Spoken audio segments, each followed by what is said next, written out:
5 पांडवांची पत्नी, तरीही भर सभेत तिचा अपमान का झाला?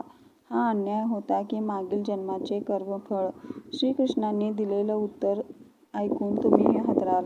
काम्यकवनातील गडद शांततेत एकटी बसली होती द्रौपदी. डोळ्यात अश्रू, मनात हजार प्रश्न. का माझ्यासोबतच असं झालं? हस्तिनापुराची ती सभा, दुःशासनाचे हात आणि 5ही पती समोर असूनही असहाय्य द्रौपदी.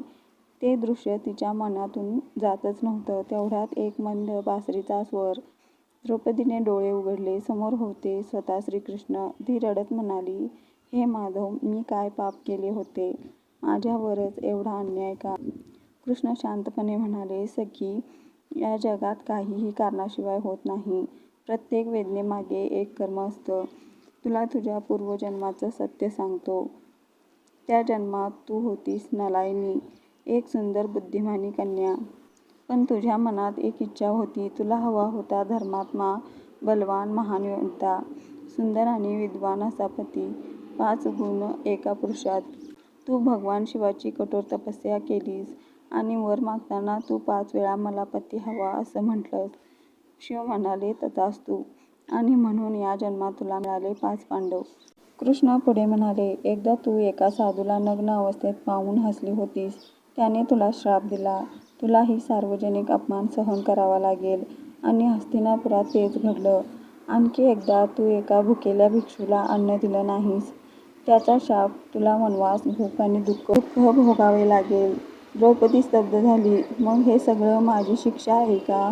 कृष्ण हसले, नाही सखी, हे तुझं शुद्धीकरण आहे. तू साधी स्त्री नाहीस. तू आहेस धर्मस्थापनेचं कारण. तुझ्या अपमानानेच महाभारत युद्धाची सुरुवात झाली. अधर्माचा नाश करण्यासाठी तुझं दुःख आवश्यक होतं. द्रौपदीने विचारलं, माझी लाज तुम्ही कशी वाचवली? कृष्ण म्हणाले, मी तिथेच होतो, पण थांबलो होतो. जोपर्यंत तू स्वतःवर, पतीवर अवलंबून होतीस. पण ज्या क्षणी तू पूर्ण समर्पणाने मला हाक मारलीस, त्या क्षणी मी धावलो. तो चमत्कार माझा नव्हता. तो तुझ्या भक्तीचा आणि श्रद्धेचा होता. आपल्या आयुष्यात येणारे प्रत्येक दुःख, ते शिक्षा नसतं. ते आपल्याला घडवण्यासाठी असतं. आणि जेव्हा सगळे मार्ग बंद होतात, तेव्हा एकच मार्ग उरतो, पूर्ण विश्वास, पूर्ण समर्पण. जर तुम्हाला ही कथा आवडली असेल तर व्हिडिओला लाईक करा आणि अमरकथा चॅनलला सबस्क्राईब करा.